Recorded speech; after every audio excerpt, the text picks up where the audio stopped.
वालेकुम। आप सबको नवीद अंजम हंजादा की तरफ से सुबह पढ़े। टॉपिक को शुरू करने से पहले मेरे जहन में एक शेर आया। शेर कुछ यूं है, तुम्हारी आंख का आंसू हमारी आंख से निकला, तुम्हारी आंख का आंसू हमारे आंख से निकला, शिकायत अब भी है तुमको कि मोहब्बत हम नहीं करते।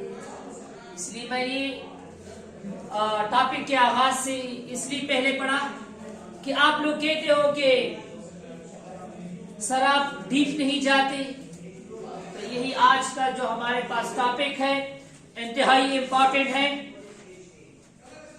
इंतहाई प्लस पॉइंट वाला है।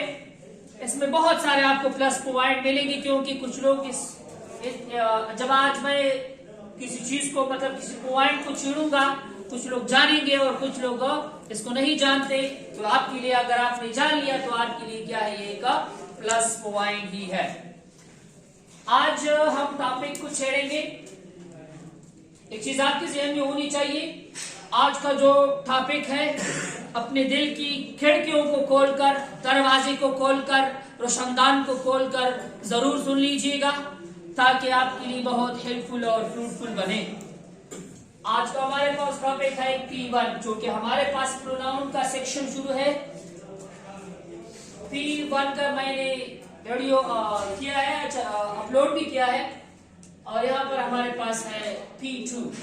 P2 में हम दूसरे, क्योंकि हमारे पास एक ही वीडियो में एक ही टॉपिक में मुमकिन नहीं है कि हम सारे प्रोनाउंस को पढ़े, सारे प्रोनाउन की एक्सप्लेनेशन करें। जितने भी हमारे पास वीडियो में आ जाते हैं तो हम उसी प्रोनाउन को प्रमोट करेंगे, और बाद में जो हमारे पास रह गए हैं उसको कुछ ना कुछ नाम देंगे, क्योंकि हमारे पास है P2। आज का हमारे पास टॉपिक है possessive pronoun versus possessive adjective. जितने भी हमारे पास प्रोनाउन है, जितने भी हमारे पास प्रोनाउन है, वो सारे के सारे क्या है, वो सारे के सारे एडजेक्टिव है। लेकिन मुझे किस तरह पता चलेगा कि सर ये एडजेक्टिव है या ये प्रोनाउन है, आज आप ये जानेंगे आसानी के साथ, आसान मेथड के साथ। सबसे पहले हम जानेंगे कि हमारे पास पोजेसिव क्या होता है। प्रोनाउन, और प्रोनाउन जो है ये नाउन की जगह पर इस्तेमाल किया जाता है, क्योंकि आपने पढ़ा हुआ होगा P1 में प्रोनाउन। अब एडजेक्टिव जो है ये किसी नाउन या एडवर्ब की जो है ना, या नाउन या प्रोनाउन या एडवर्ब की सिफात बयान करती है। अब यहाँ पर पोजेसिव जो है हमारे पास क्या, ये ओनरशिप को जाहिर करेगी, या पोजेशन को जाहिर करेगी, या किसी रिलेशनशिप को जाहिर करेगी। फॉर एग्जाम्पल ये पेन मेरा है, ये पेन मेरा है, मैंने क्या इस्तेमाल किया, यहाँ पर मैंने पोजेशन इस्तेमाल किया। तो अब इस पोजीशन को देखा जा सकता है कि यहाँ पर एडजेक्टिव इस्तेमाल हुआ है, या यहाँ पर हमारे पास क्या है, प्रोनाउन ही इस्तेमाल हुआ है। अब यहाँ पर मैंने लिखा है he, she, it, they, you, we, I। अब इसके नीचे मैंने लिखा है his, hers, its, theirs, yours, ours, mine। इसके नीचे मैंने लिखा है his, her, it, क्योंकि यहाँ पर इसको मैंने हटाया है, their, your, our, my। अब यहाँ पर देख लेते हैं, ये हमारे पास जो है, ये हमारे पास पर्सनल प्रोनाउन है। ये हमारे पास, ताकि आपको आसानी के साथ समझ में आए कि हमारे पास ये पर्सनल प्रोनाउन किस तरह बनता है, इसको से हमारे पास पोजेसिव प्रोनाउन किस तरह बनता है, पोजेसिव एडजेक्टिव किस तरह बनती है। यहाँ पर हमारे पास क्या है, इस टेबल के साथ मैं आपको समझाने की कोशिश कर रहा हूँ। यहाँ पर ये हमारे पास क्या है, पोजेसिव प्रोनाउन ही है, यहाँ पर हमारे पास क्या है, पोजेसिव एडजेक्टिव भी है। अब मुझे किस तरह पता चलेगा कि पोजेसिव प्रोनाउन है या पोजेसिव एडजेक्टिव है। ये मैंने दो मशहूर एग्जांपल लिए है, this is my pen, this pen is mine. अब इसमें हमने जानना है कि पोजीशन या माइन शो कर रहा है, या हमारे पास माई शो कर रहा है। लेकिन मुझे किस तरह पता चलेगा कि ये हमारे पास क्या है, एडजेक्टिव है या प्रोनाउन है। यहाँ पर मैंने पॉइंट में हमारे पास जब प्रोनाउन आ जाए, उसके बाद हमारे पास नाउन आ जाए, तो हमारे पास क्या हो जाती है, एडजेक्टिव हो जाती है। अब यहाँ पर हमारे पास प्रोनाउन प्लस वर्ब, या हेल्पिंग वर्ब हो या मेन वर्ब हो, या कोई भी चीज इसके पीछे ना हो, तो उसको हम प्रोनाउन कहते हैं। यहाँ पर देख लेते हैं, दिस इज माई पेन। अब ये माई जो है ये प्रोनाउन ही है, लेकिन यहाँ पर हमारे पास क्या है, नाउन आया है। इस फर्स्ट पॉइंट के मुताबिक हमारे पास क्या है, एडजेक्टिव। हमारे पास क्या है, ये प्रोनाउन है, ये हमारे पास क्या है, पोजेसिव एडजेक्टिव है, क्योंकि हमारे पास नाउन है।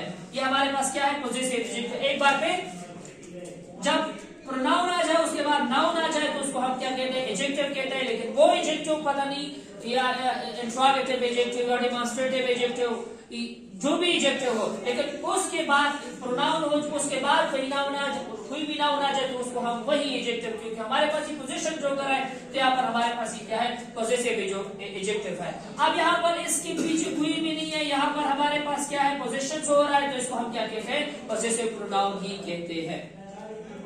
अच्छा, अब हम दूसरी टाइप की तरफ, तीसरी टाइप की तरफ चले जाते हैं। इसको हम या रिफ्लेक्सिव प्रोनाउन कहेंगे या हम इसको कंपाउंड प्रोनाउन कहेंगे। रिफ्लेक्सिव प्रोनाउन क्यों कहते हैं, कंपाउंड प्रोनाउन क्यों कहते हैं, या इसको इंटेंसिव प्रोनाउन भी कहते हैं, या इसको एम्फेटिक प्रोनाउन भी कहते हैं।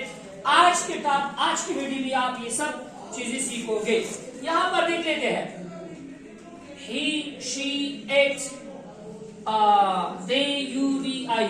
जो यहाँ पर मैंने लिखा है कि हमारे पास क्या है, ये सारा का जो हमारे पास टेबल है, ये सारा जो हमारे पास क्या है, ये जो टेबल है, ये हमारे पास क्या है, ये हमारे पास पर्सनल प्रोनाउन ही है, पर्सनल प्रोनाउन ही है, पर्सनल प्रोनाउन ही है।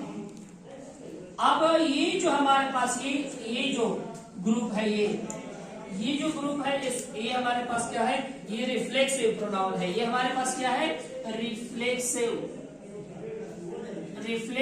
प्रोनाउन है। अब रिफ्लेक्सिव प्रोनाउन तो इसका टॉपिक है, लेकिन हमारे पास ये क्या है, आया ये रिफ्लेक्सिव प्रोनाउन है। कौन सा रिफ्लेक्सिव प्रोनाउन है, यानी प्रोनाउन कौन सा है, रिफ्लेक्ट तो कर रहा है। रिफ्लेक्सिव का मतलब है रिफ्लेक्ट करना, रिफ्लेक्ट कर रहा है, जैसा कि इसकी डिफिनेशन से भी वाज़ेह है। सब्जेक्ट एक्ट्स बाय इटसेल्फ, जो सब्जेक्ट खुद काम करता हो, मतलब वो शो कर रहा हो कि मैंने ये काम खुद किया है, तो वहां पर हम क्या इस्तेमाल करते हैं, रिफ्लेक्सिव इस्तेमाल करते हैं। अब इसको कंपाउंड प्रोनाउन क्यों कहते हैं, क्योंकि हमारे पास एक प्रोनाउन है सेल्फ, दूसरा प्रोनाउन है, तो उसको हम क्या कहेंगे, उसको हम कंपाउंड प्रोनाउन ही कहेंगे। उम्मीद करता हूँ कि इस कंसेप्ट पर आप पूरा उतरेंगे। अब यहाँ पर देख लेते हैं, यूअर सेल्फ भी मैंने लिखा है, यहाँ पर मैंने यूअर सेल्फ भी लिखा है। अब यूअर सेल्फ इसको क्यों कहते हैं, यूअर सेल्फ जो है ना, आप जब इसको सिंगुलर किसी लिए इस्तेमाल करते हैं तो यूअर सेल्फ इस्तेमाल करेंगे, जब आप प्लूरल के लिए इस्तेमाल करते हो तो आप यूअर सेल्फ ही इस्तेमाल करोगे। अब हमारे पास यहाँ पर एग्जांपल मैंने लिखे है, he cuts himself, she prepares herself for competition, I wash the room myself, they themselves pluck the flower। अब इसको हम छेड़ेंगे। देखो यहाँ पर जब इस प्रोनाउन को हम हटा लेते हैं तो अगर ये मानी देता है तो क्या होता है, अगर ये मानी नहीं देता तो क्या होता है। देखो, he cuts पर्सनलाइज करता है, बट मुकम्मल मानी नहीं दे रहा। जब इसको हम रिमूव कर देते हैं, जब मुकम्मल मानी नहीं दे रहा तो इसका मतलब है कि हमारे पास क्या है, रिफ्लेक्सिव प्रोनाउन ही है, रिफ्लेक्सिव प्रोनाउन ही है। अब यहाँ पर देखिए, इसको मैं हटा लेता हूँ, यहाँ पर मैं हटाता हूँ इसको, she prepares for competition। अब यहाँ पर मानी नहीं दे रहा तो ये भी हमारे पास क्या है, रिफ्लेक्सिव प्रोनाउन है।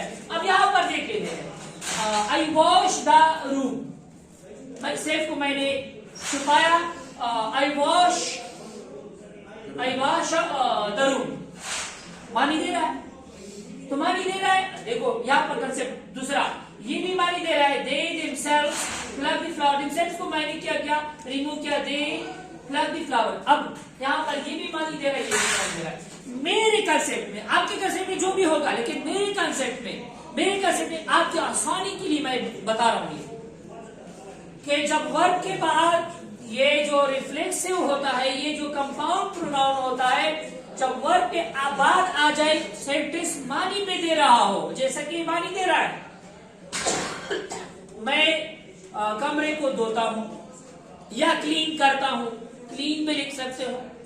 अब यहाँ पर देख, यहाँ पर मैंने अगर क्लीन लिखा है, क्लीन, आई नीट, जो भी हो,